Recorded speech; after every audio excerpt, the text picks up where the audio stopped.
Imagine standing at the boarding gate, suitcase in hand, only for your son to look you in the eye and say, "I forgot your ticket. Just go home." Well, that's exactly what my dad did to my grandma, and he has no idea what's coming next. You're watching Real Reddit Revenge, and today we're diving into a story of ultimate family betrayal and the quiet, calculated payback that followed. My name is Jenna Vance, and I'm 31 years old. Right now, I'm standing at Gate B17 inside the Magee Tyson Airport in Knoxville, Tennessee. The clock on the wall says 5:14 a.m., and the air is thick with that cold, recycled airport smell. My grandmother, Martha, is standing right next to me. Both of her hands are gripped tightly around the worn-out handle of an old leather suitcase that used to belong to my grandpa. Around us, 11 members of my family are buzzing with energy, fumbling with boarding passes, shoving snacks into carry-ons, and scrolling through their phones. My dad, Robert, finally turns to look at my grandmother. He doesn't even try to keep his voice down. "Mom, I totally blanked on booking your seat. Just head on back home." 11 people heard it. The gate agent behind the desk definitely heard it. An older couple nearby actually stopped mid-sentence to stare at us. Martha slowly opens her plastic travel holder. There's nothing inside but a printed itinerary, no confirmation code, no seat number, nothing. She closes it quietly. She doesn't break down or cry. What my dad didn't realize, what none of them saw coming, was that those next 3 weeks were going to cost him every single thing he had ever taken from her. Not because I had some master plan right then, but because silence has a way of making the truth scream once it finally comes out. Welcome back to Real Reddit Revenge, the spot where family secrets get dragged into the light and the underdog finally gets their day. If you're new to the channel, hit that subscribe button and let me know you're here in the comments. Now, let's go back to how we ended up at that gate. My grandmother, Martha, taught 3rd grade at Maryville Elementary for 34 long years. She retired at 65 and had raised 2 kids, my dad, Robert, and my aunt, Sarah, all on her own. My grandpa, Silas, passed away from lung cancer 18 years ago, and she never looked at another man. She used to say Silas was the only one stubborn enough to handle her right. Martha still lives in the same modest ranch house Silas bought back in 1981. It's on a quiet street in Maryville, about 45 minutes south of the airport. She keeps the lawn perfect, never misses a Sunday service, and wraps every single birthday gift in the Sunday comics because she thinks buying wrapping paper is a scam. My grandma is the type of woman who still irons her pillowcases and sends a handwritten thank you note the very hour she gets a gift. She built her entire life on grit and a strict routine. For 22 years, she pinched every penny because she believed leaving a legacy for her kids was her most important job. But lately, things had started looking a little off at her place. The porch railing was wobbling, the gutters were starting to pull away from the roof, and the kitchen sink had a drip so bad she kept a plastic bowl under it to catch the water. Even in the dead of winter, her thermostat was set to 62 degrees. She wore the same 3 old cardigans every week, claiming she just liked the feel of them.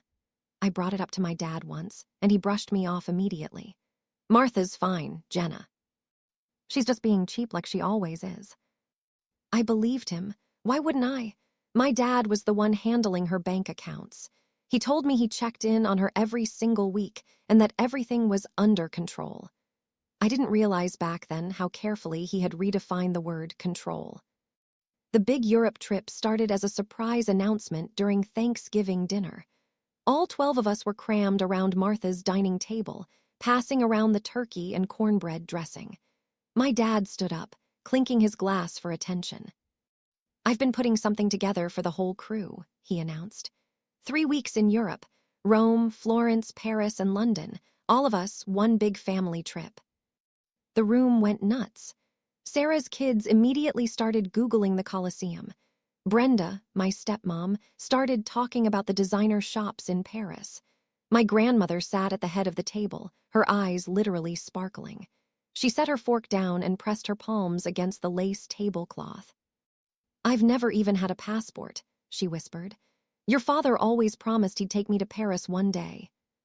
Then Dad laid out the contribution plan. Each household covers their own weight: flights, 5-star hotels, private tour. It's coming out to about $65,000 for the whole group. He looked directly at Martha. Mom, your portion would be about $30,000 out of your retirement fund if you want to tag along. She didn't even blink. I'm 74 years old, Robert. If I don't go now, I never will. She wrote that check that same weekend. $30,000 from the nest egg she'd spent 2 decades building. That same week, she dragged Grandpa's old leather suitcase out of the attic. It was scuffed and had duct tape on one corner from a trip to the mountains back in the 90s. She started packing weeks ahead of time, laying her new passport on top of her clothes like it was a holy relic. My dad just smirked when she handed him the check. There was something about that look on his face that felt greasy, but I couldn't put my finger on it until it was too late. Fast forward to 5 a.m. at Magee Tyson. The December chill was biting through the concrete of the parking deck. All 12 of us marched into the terminal, half asleep, clutching Starbucks cups and dragging luggage. Martha was moving slow, leaning on her mahogany cane with one hand and pulling that heavy old suitcase with the other. She was wearing her Sunday best navy coat. We hit the check-in counter. Names were called off. Robert, Brenda, Sarah, the grandkids, then me. Martha Vance, the agent asked. She typed for a second, then frowned. I'm sorry, I don't see a reservation under that name.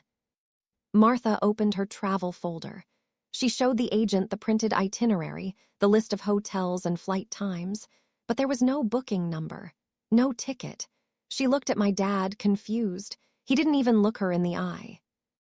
Oh man, Mom, I must have slipped up and forgot to hit confirm on yours, my bad. He actually shrugged. Just head back home. We'll send you plenty of photos from Rome. I forgot your ticket, just go home. He said it with the same energy you used to tell someone a movie was sold out. Sarah looked at her shoes. Brenda started adjusting her designer scarf. Nobody said a word. Nobody suggested staying behind to fix it. Nobody mentioned the $30,000 she had already paid him. The gate agent looked horrified. An elderly couple behind us shared a look of pure disgust. The woman shook her head, looking at Martha with a pity that made my blood boil. Martha slowly closed her empty folder and tucked it into her purse. Her hands were shaking, but her expression stayed stone cold. I looked over at my dad's luggage tag, first class. They started walking toward the security line, all 11 of them. Not one person turned back. My grandmother just stood there under the buzzing fluorescent lights, alone with her husband's old suitcase. I looked at the boarding pass in my hand. Gate B7, Rome. Then I looked at her, and I ripped that ticket right down the middle. My dad spun around. Jenna, what are you doing? Get in line. I'm taking Grandma home, Dad. Sarah stopped walking. Don't be such a drama queen, Jenna. Your grandma wouldn't even like Europe, Brenda added, not even bothering to stop.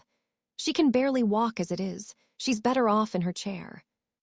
That sentence felt even worse than my dad's lie.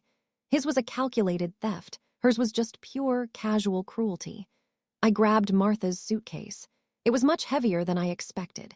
She had packed for every possible scenario, 3 weeks of outfits, her Bible, her backup glasses, and a bag of the butterscotch candies she always carries. We walked out to the parking lot. Nobody called my name. Nobody followed us. As the sliding glass doors shut behind us, the December air felt different, sharper, like a cold bucket of water to the face. Martha reached for my hand. Her skin felt like parchment paper. You didn't have to ruin your trip for me, honey, she said softly. Actually, Grandma, I did. The drive back was silent. I hauled her heavy suitcase inside, and she sat down in Grandpa Silas's old recliner, just staring at the wall. I made a pot of tea, but it just sat there getting cold. That night, I stayed in her guest room. The mattress felt like it was from 1950, and the heater groaned every time it kicked on. I stayed awake in the dark, calculating exactly what my father had done, and planning what I was going to do to him. The next morning was gray and freezing. I woke up at 6:30 to the smell of grease and the sound of a heavy pan hitting the stove. Martha was in the kitchen, hair combed, wearing her house slippers. She was frying eggs in a massive cast-iron skillet. Your grandpa found this at a yard sale in 1973, she remarked. 50 years, and it's still the only thing in this house that works like it's supposed to. I sat at the table and really looked around. The kitchen was a time capsule, but the details were grim. The fridge was practically empty, just some eggs, a carton of milk, and a jar of old pickles. The medicine bottles on the counter were all the cheapest generic brands. I knew she used to take name-brand stuff for her heart and her joints. The thermostat was still hovering at 62. "Grandma, when was the last time Dad actually spent time over here?" She cracked another egg. "Oh, he swings by. He grabs the mail for me, says it's safer because of all those identity thieves you hear about on the news." I finished my breakfast, scrubbed the skillet, and hung it back on the wall. Then I went to the front door. The mail basket was stuffed, but only with junk. Pizza coupons, lawn care flyers, grocery circulars, not a single bank statement. No social security letters, nothing from her insurance. In my 7 years working in senior care, I've learned that you usually notice what's missing before you find what's actually wrong. The neighbor, Loretta, came over that afternoon with a casserole. She's a 68-year-old widow who worked at the county clerk's office for decades, the kind of woman who knows everyone's business, but keeps her mouth shut until it matters. Martha went to take a nap, and Loretta and I sat out on the porch. "I've been worried sick about her, Jenna," Loretta whispered. "She stopped going to the Friday lunches with the church ladies 2 years ago, said she couldn't afford a $12 salad. And your dad, he pulls up every Tuesday, grabs the mail from the box, and leaves. He doesn't even go inside half the time. He's in and out in 3 minutes." My chest felt like it was being squeezed by a vice. He doesn't check on her. Not once have I seen him stay for a cup of coffee in a year. And Martha used to bring a homemade pie to every single neighborhood cookout. Now, she brings nothing, says she's tightening the belt. I thanked Loretta and went back inside. I stood at the sink, watching the mailbox until the sun went down. That evening, I called Martha's bank. I told them I was her granddaughter. "I'm sorry, Ms. Vance. You aren't authorized on this account. The only person with access besides the owner is Robert Vance." The vice in my chest tightened even more. I went to the guest room and opened the old filing cabinet. I dug past the old Christmas cards until I found it. A 6-page legal document, notarized 5 years ago. A durable power of attorney giving Robert Allen Vance full control over every penny, property, and legal decision Martha possessed. "He told me it was just a safety net," Martha said from the doorway. She was watching me, her arms crossed over her chest. "Just in case I got sick and couldn't pay the light bill." I read the fine print. It was a total takeover. He could move money, change beneficiaries, and redirect her mail. "Grandma, do you have any idea how much money is actually in your savings?" She shook her head. "Robert says I've got enough to get by." I pulled out my phone and photographed every single page of that document. I put it back exactly where it was and shut the drawer. She looked at me, her eyes clouded with doubt. "You think he's doing something wrong, Jenna?" "I think we're going to find out for sure. If you're watching this right now and you have parents or grandparents getting up there in age, go check their paperwork. Right now, who has their power of attorney? Can they see their own balances? Do not assume your family is good for it, because by the time the house is cold and the fridge is empty, the damage is already done." I didn't sleep that night. Day 4, I called my boss at the hospital and took a week of emergency leave. I started with the Social Security office. After 40 minutes on hold, a clerk confirmed that while Martha's checks were still being issued, the bank account they were deposited into had been changed 3 times in the last few years. Eventually, it ended up in an account Martha didn't recognize. "I need you to come to the bank with me, Grandma," I told her over lunch. She was hesitant. "Robert says I don't need to go in. He does it all on his app." "It's your money, Martha. You have the right to look a banker in the eye." We drove over to Maryville Community Bank. Martha sat in the passenger seat, clutching her purse like a shield. We met with the branch manager, a woman named Tina who looked like she wanted to crawl under her desk the moment she pulled up the records. "Mrs. Vance, 5 years ago, your retirement account had a balance of $212,000. She turned the monitor toward us. "Today, the balance is $41,600. Martha leaned in, her glasses slipping down her nose. That's not possible. Tina printed out the history. 5 years of theft. $4,000 here for home repairs that never happened. $10,000 for medical bills when Martha's Medicare had covered everything. And the kicker. The $30,000 for the Europe trip was pulled out 2 months ago and moved directly into Robert's personal checking account. Over $170,000 was gone. Every single withdrawal was signed by Robert Vance. Martha didn't scream. She didn't cry. She just folded the printout into a tiny square and put it in her purse next to that empty boarding pass holder. She was perfectly still, the kind of stillness that happens right before a storm breaks. We drove home in total silence. No radio, no talking. When we pulled into her driveway, she finally spoke. How long has he been doing this? At least 5 years, Grandma. She got out of the car, walked into her kitchen, and opened her empty fridge. She stared at it for a long time. I saved that money for 22 years, she said to the wall. Every tax refund, every extra shift. I never went on a vacation. I wanted to leave you kids something so you wouldn't have to struggle like I did. She turned around, and her eyes were harder than I'd ever seen them.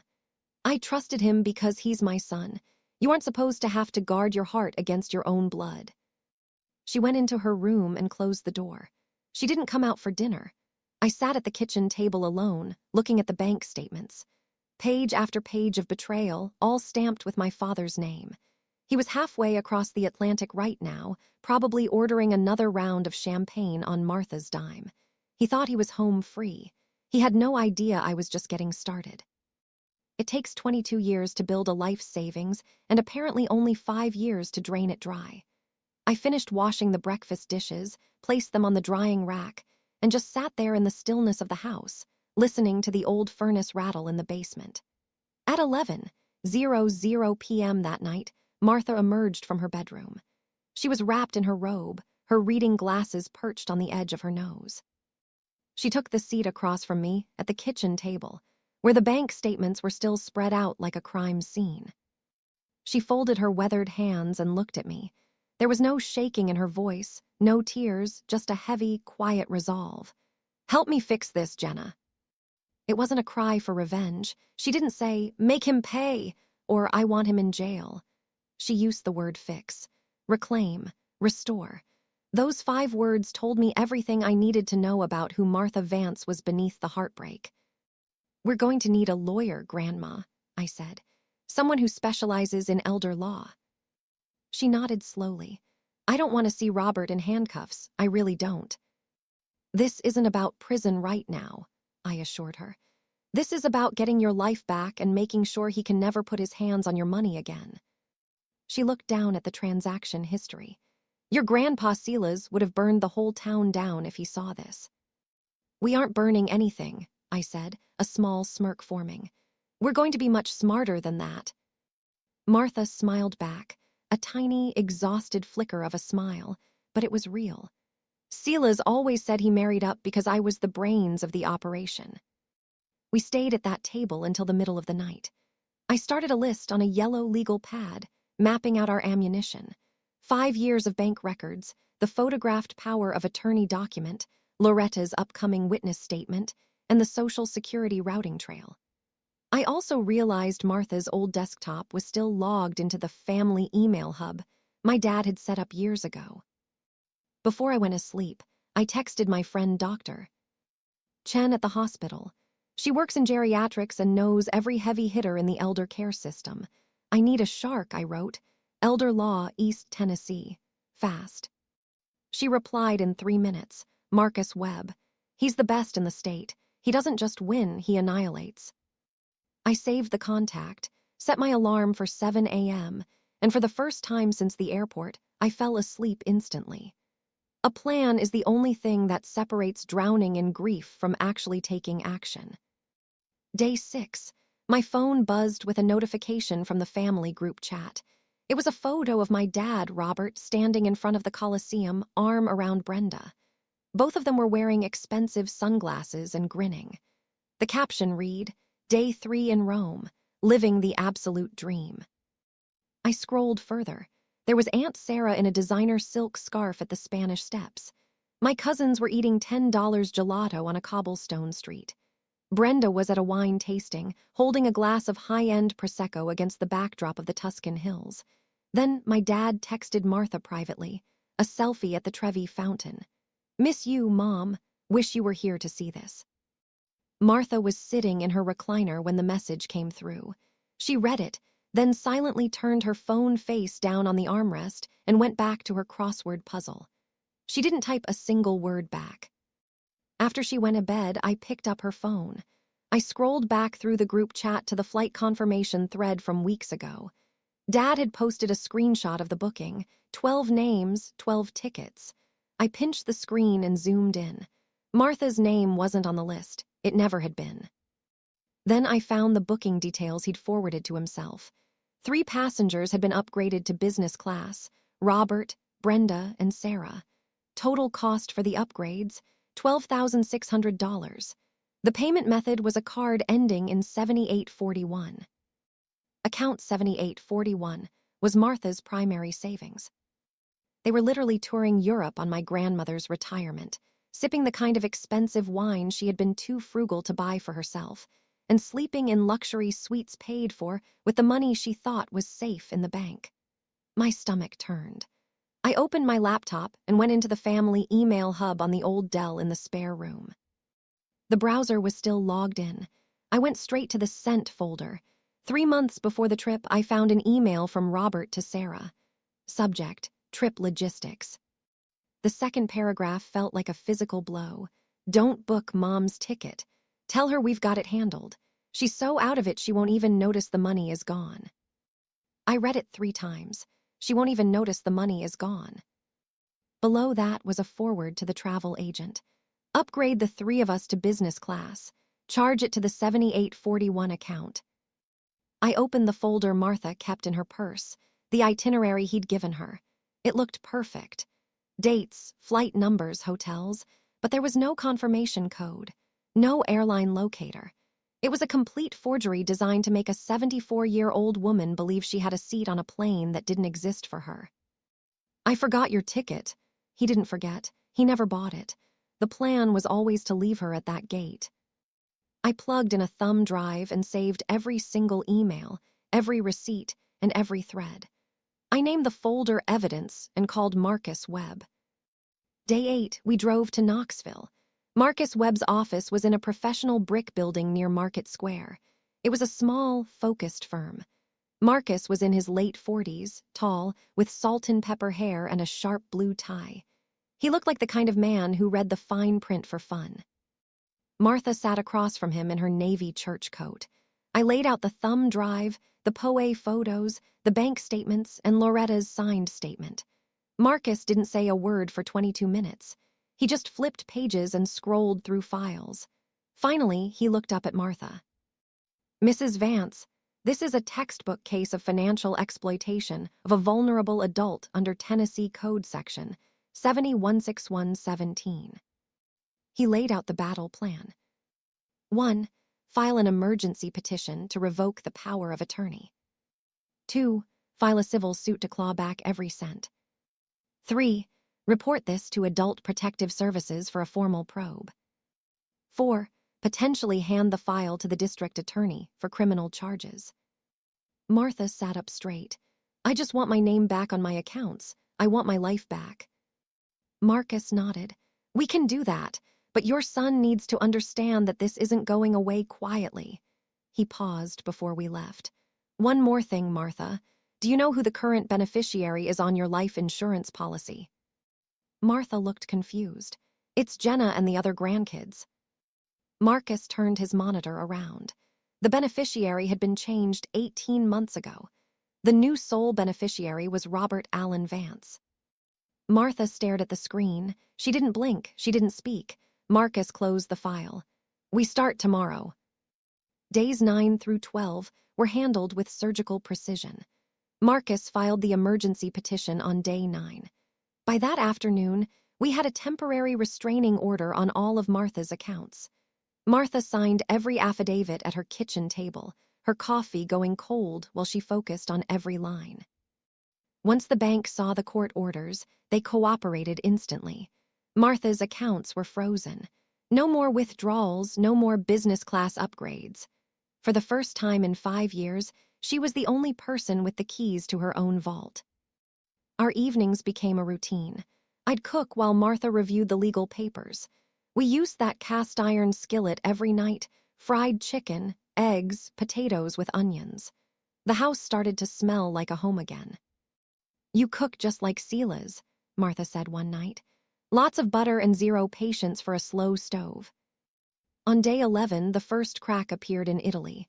Robert's credit card, linked to Martha's account, was declined in Venice. He texted Martha, "Mom, something's up with the bank. Can you call them and fix it?"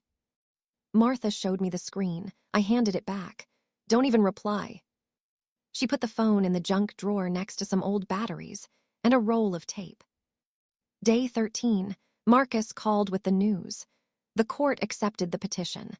A full hearing was set for 3 weeks out, but the emergency POA revocation was granted immediately. Robert was officially cut off. He had no clue. He was still in Italy, probably drinking wine he couldn't afford on a stolen dime. Day 14, Florence, Italy. My phone rang at 6 a.m. It was Robert. "Jenna, what the hell is going on with Mom's bank? My card just got declined twice at the hotel." I looked out the window. Loretta was watering her ferns. "I don't know, Dad. Have you tried calling the bank?" "Of course I did. They said my authorization was suspended. That makes no sense." "That does sound strange," I said, letting the silence hang heavy. "Jenna, I manage her money. I need in. It must be a glitch." He hung up, fuming. 20 minutes later, he called Martha. She watched the phone buzz on the counter and didn't touch it. He called 3 more times. She let every single one go to voicemail. Aunt Sarah called me that afternoon, her voice tight and fake casual. "Is Mom okay?" "She isn't picking up." "She's fine, Sarah. She's just resting." "Robert says his card is acting up. He thinks there's a bank error." "I wouldn't know anything about that," I replied. "Jenna, if you did something." "Sarah, I'm making dinner. I'll catch you later." That night, Robert's tone shifted. The confused son act was gone. He texted, "This is ridiculous. I am the authorized signer. I need that access restored now." I felt nothing. He'd been managing her finances like a fox guarding a henhouse. His last text read, "I'm coming home early. Booked a flight for Tuesday." Pro tip: if someone in your family is the only one with access to an elderly parent's cash and they get aggressive when you ask questions, trust your gut. You aren't being paranoid. They are banking on your silence. Day 17. Robert's truck slammed into the driveway at 2:00 p.m. He looked like a wreck, unshaven, clothes wrinkled. His Tuscan tan only made the dark circles under his eyes look worse. He didn't even knock, he just burst through the door.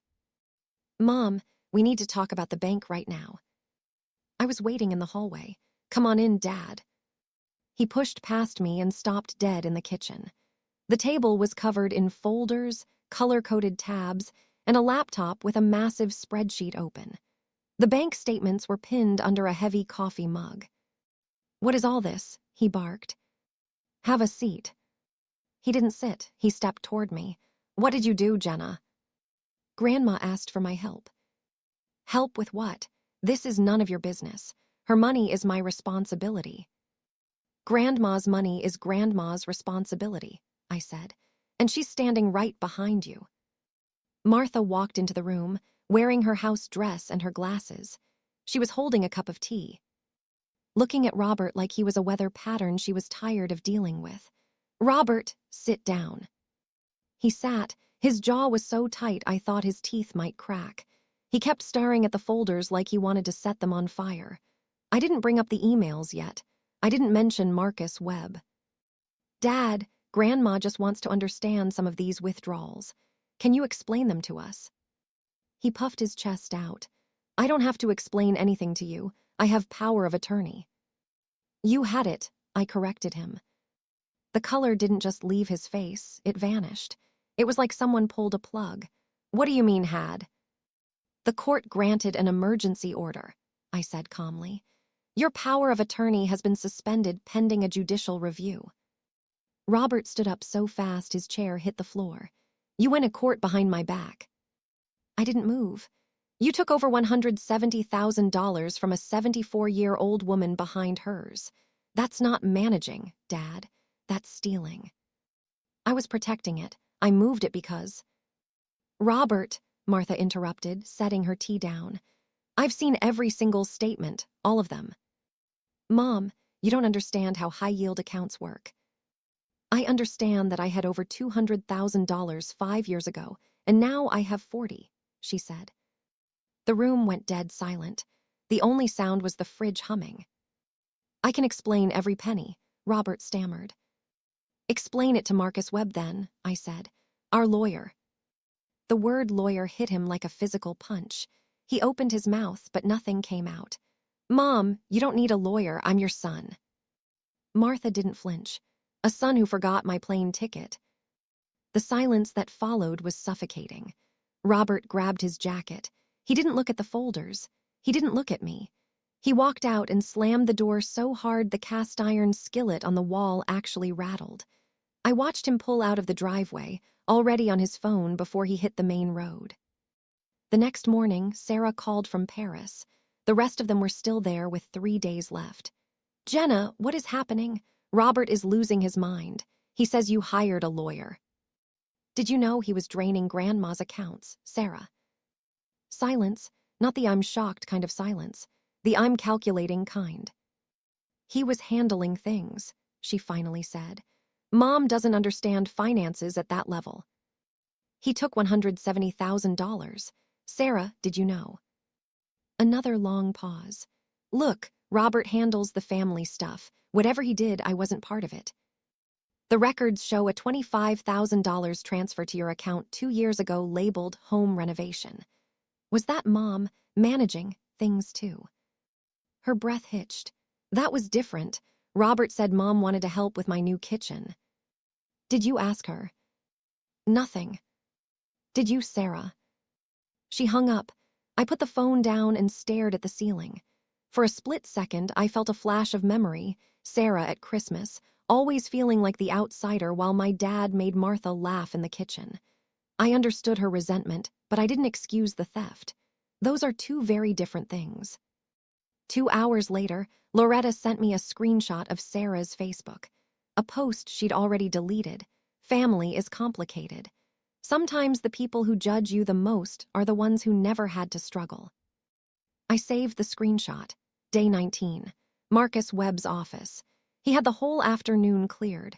The yellow pad was full of notes. He laid out the blueprint. POA revoked, civil suit filed for $170K plus legal fees, and an APS investigator was already assigned. When does the rest of the family get back from Europe? Marcus asked. 4 days, Martha replied. I want to be there when you talk to them, all of them. In my office. No, Martha said, her voice firm. In my house, at my table, my rules. Marcus prepared a binder that was essentially a dossier on my father's greed. Bank statements, the forgot your ticket email chain, the business class upgrades, and the she won't notice line highlighted in bright yellow. He handed it to Martha. She held it against her chest like a shield. Mrs. Vance, you don't have to say a single word during this meeting if you don't want to. That's what you pay me for. She looked at him, then at me. I know, but I think I have a few things I need to say. We drove home in the dark. Martha held that binder in her lap the whole way. She didn't open it. Days 19 and 20 were eerie. It was the kind of quiet that happens when you're waiting for a storm you know you can't stop. We spent the mornings in the kitchen. Martha even started teaching me her secret cornbread recipe. 2 cups of meal, 1 cup of flour, and a whole lot of history. Whatever you do, don't let that oil start smoking. And for the love of everything holy, do not, I repeat, do not open that oven door until at least 25 minutes have passed. That was Martha's golden rule for cornbread. In the afternoons, we'd take slow walks down to Loretta's mailbox and back. Martha moved at a snail's pace with her mahogany cane, but she never asked to stop. During those walks, she'd tell me about Sela's, how they met at a VFW dance back in 1970, and how he proposed with a ring he'd fashioned out of a bent silver quarter because he was flat broke. She laughed about how he burned the toast every single morning for 40 years and never once tried to get better at it. "I don't hate Robert," she said on our second walk. The air was so crisp you could see her breath blooming like smoke. "That's what makes this so gut-wrenching. I hate what he did, but I'm the one who raised him. You can love someone with all your heart and still hold them accountable for their choices." She looked at me, her eyes clear. "That's exactly how your grandpa used to put it, word for word." Later that evening on the porch, she asked how I'd even caught on the missing mail, the freezing house, the empty pantry. "Grandma, I work with seniors every single day. I notice when someone is living way below their means. I notice when the mail disappears and the thermostat is set 20 degrees lower than it should be in a Tennessee winter. I notice everything. That's my job." She reached over and squeezed my hand, her grip surprisingly firm. Day 20. Robert left a voicemail. His voice was flat and eerily controlled, like he was rehearsing his calm son persona. "Mom, I'm landing Tuesday. We need to talk, just you and me." Martha listened to it once, expressionless, and hit delete. The night before the family was due back, I couldn't sleep a wink. I lay there staring at the ceiling, listening to the furnace cycle on and off. Down the hall, Martha's room was silent. Outside, Loretta's porch light flickered across the street. I had used up 2 weeks of my PTO, but my supervisor told me not to rush back. She didn't ask why. She just knew. My phone was a graveyard of missed calls, 3 from Robert, 2 from Sarah, and 1 from Brenda. Brenda's message was carefully scripted. "Jenna, please call me back. This is spiraling out of control. We can handle this as a family." I set the phone down and rubbed my eyes. This was my father, the man who taught me to ride a bike in this very driveway, the man who drove me to nursing school orientation at UT and hauled my boxes up 3 flights of stairs, the man who cried at my graduation and told me I was his greatest pride, and also the man who stole $170,000 from his mother and left her stranded at an airport gate with a fake itinerary. People ask if I felt betrayed. The truth is worse. I'd spent 7 years watching families exploit their elders. I knew the playbook. I recognized the redirected mail, the broad power of attorney, the isolation. I just never thought the villain would share my last name. I didn't cry. I just opened my laptop and reviewed Marcus's timeline one last time. Every date, every dollar, every single lie. Tuesday morning, 7 a.m. sharp. Marcus Webb's gray Volvo pulled into the driveway. He stepped out with a leather briefcase and a professional aura that made the whole house feel like a courtroom. He set the evidence binder on the dining table and straightened his tie. I arranged the chairs, 6 in total. Marcus at the head, Martha to his right, me beside her. 3 chairs across for Robert, Sarah, and Brenda. This was the same table where Martha had hosted Thanksgiving for 3 decades. The same table where my dad had raised a glass to a Europe trip he never intended his mother to see. Martha came out of her room wearing her cream church blouse with the pearl buttons and her best pearl earrings. She'd pressed her slacks and combed her hair perfectly. "If we're doing this," she said, "I'm going to look like myself." I laid out the folders. Bank statements from 2021 to 2025, highlighted emails, the flagged POA, and that pathetic fake itinerary right next to the real booking receipt. Marcus's timeline was spread across the center like a war map. At 9:47 a.m., Robert's truck roared into the driveway, with Sarah's rental right behind him. Robert burst through the door first, looking tan and wearing new loafers probably bought in London. He saw Marcus and stopped dead. "Who is this?" "Sit down, Dad," I said. Sarah walked in behind him, clutching her designer purse like a shield. When she saw the folders, the color drained from her face in a way I'll never forget. Brenda followed, her mouth hanging open but no sound coming out. "Grandma invited you here," I said. "Please take a seat."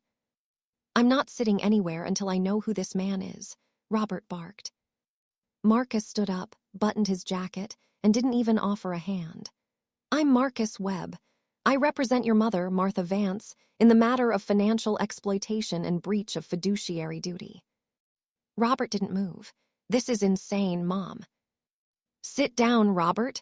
Martha's voice wasn't loud, but it was the voice of a woman who had spent 34 years commanding a classroom. He sat.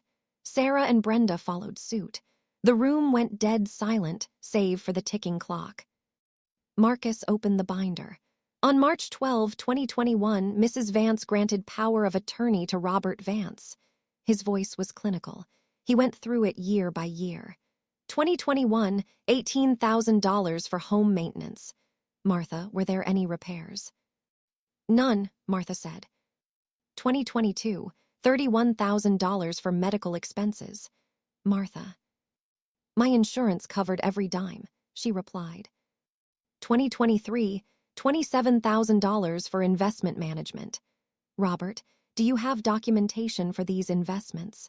Robert said nothing. 2024, $34,000. This includes a $25,000 transfer to Sarah Mitchell's personal account for a kitchen renovation. Sarah looked at the table, her knuckles white. And 2025, Marcus continued, $30,000 for the travel fund. The trip Mrs. Vance was excluded from. He placed the fake itinerary next to the real receipt. This is what you gave her. He tapped the fake. No confirmation number, a total fabrication. Then he tapped the real one. And this is what was actually booked, 3 first-class upgrades at $4,200 each, charged to Martha's savings. He looked up. Total stolen over 5 years, approximately $170,000. Robert's face went from flushed red to ghostly white. Sarah hadn't looked up since the mention of her kitchen. Marcus turned a tab. I'd like to read 2 emails into the record. Those are private, Robert snapped. They are evidence, Mr. Vance. Marcus read aloud. Don't book Mom's ticket. She's so out of it she won't even notice the money is gone. The room was so still you could hear the neighbor's dog barking 3 houses away. Brenda's hand went to her mouth. You told her you forgot, I said, my voice steady. But the plan was always to leave her at the gate. Robert's jaw worked. She wouldn't have even liked the trip. She can barely walk. Brenda grabbed his arm. Robert, shut up. Sarah looked up, panicked. I didn't write that email. Marcus turned the page. You were the recipient, Sarah, and you replied, got it. I'll tell her we're handling everything. Martha hadn't moved. She watched the proceedings with a quiet dignity that made them look even smaller. Robert was leaning forward now, his head in his hands. The tan looked sickly on him now. I was trying to help you, Mom, Robert suddenly cried out. That money was just sitting there doing nothing. Doing nothing, Marcus countered. It was her retirement while she sat in a house set to 62 degrees because she was afraid of the utility bill. Robert stood up, his chair screeching. This is a setup. You went through my private emails. That's illegal. The emails were accessed on a computer owned by Martha, on a hub you set up using her credentials, Marcus said calmly. The court will decide on accessibility. Robert turned to me, his voice splintering. You did this. You turned her against me. Grandma's right here, Dad. You just stopped looking at her. He started packing like a caged animal. I was managing her life, the bills, the house. And you changed her life insurance beneficiary to yourself 18 months ago without her consent, Marcus added. That stopped him cold. Brenda spoke for the first time, her voice trembling. Can we settle this? We'll give the money back, all of it. Restitution will be handled through the court, Marcus said. Adult Protective Services has already opened their file. You called the state on your own father, Robert whispered. I called the state on a thief, I said. Family doesn't get a pass for elder abuse. Martha finally unfolded her hands and leaned forward. I saved that money for 22 years, Robert. Every extra shift, every vacation I didn't take. I signed that paper because you said you wanted to help. I believed you because you're my son. She paused. I don't want you in a cell, but I want my name back on my life, and I want you to know something. She looked him dead in the eye. What you did to me at that airport, that's the moment I realized who you really were. I forgot your ticket, just go home. You didn't forget a thing. You just thought I didn't matter enough for anyone to stay. She looked at me, but someone stayed. Robert looked like he'd been struck. He wasn't crying, he was just hollow. "Mom, I'm so sorry," Sarah whispered. Martha turned to her. "I'll believe that when you send back that $25,000, Sarah." Sarah went silent. Marcus packed his bags. "The hearing is in 9 days, you'll be served." Robert buttoned his jacket, a reflex of a man trying to put his mask back on. "Mom, this isn't over." "No," Martha said. "That's the whole point." He walked out. Brenda followed him without looking back. Sarah paused at the door, her lip trembling like she wanted to say something, but she eventually just turned and left. The door clicked shut. Marcus shook my hand. "Mrs. Vance, you were incredible." "I was just telling the truth, Marcus," she said. "There's a difference." 2 months later, the court stripped Robert of every legal right to Martha's estate. He was ordered to pay back $170,000 over 5 years, with a lien placed on his house and boat to make sure he did. Sarah sent a cashier's check for the full $25,000 with no note. Robert and Brenda moved to a tiny subdivision on the other side of town. They haven't spoken to me since, and I'm perfectly fine with that. Martha's house looks different now. There are new gutters, a sturdy porch railing, and the kitchen faucet doesn't drip anymore. The thermostat is set to a cozy 72. The fridge is full of the expensive cheese she used to love. She's back at Cracker Barrel every Friday with the church ladies, and Loretta says she looks 10 years younger. I drive down to Maryville every Saturday. Grandpa Silas's old suitcase is back in the closet, but it's not empty.